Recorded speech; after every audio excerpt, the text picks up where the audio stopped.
ဒီဗီဒီယိုလေးကတော့ဟဲ့ရိုင်မှာပေါ့နော်ဟဲ့ရိုင်မှာကျွန်တော်တို့ရေကြီးရဲ့လူတွေကယ်ဆယ်ရေးပွဲတွေလိုက်ခဲ့နေတဲ့အချိန်မှာတော့အပင်တပင်ပုံမှာပေါ့တက်နေနေတဲ့အဖွားတို့တရားပေါ့ပြီးတော့အစအဆုံးကျွန်တော်တို့ကြည့်မယ်ဆိုရင်တော့ကြောင်လေးပဲပါတယ်ဒီတိုင်းအစကြည့်မယ်ဆိုကြောင်မတွေ့ရအောင်ဗျာ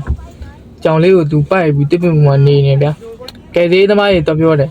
အဖွားကဘယ်လဲအောက်ဆင်လာဘလို့ဖြစ်လဲပညာဖြစ်လဲမေးတော့မစင်းဘူးတဲ့နင်တို့ကဘယ်သွားလို့သွားမသိဘူးငါမလိုက်နိုင်ဘူးမစင်းဘူးညင်းတာ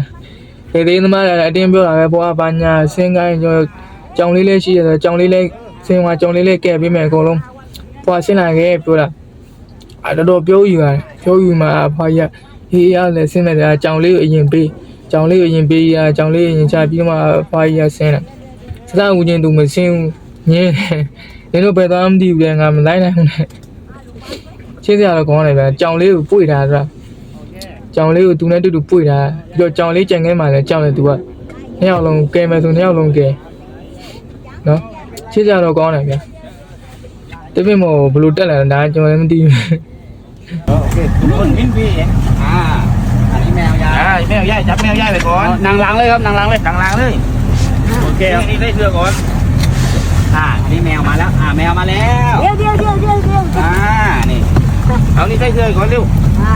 ยกเยอะกว่านี้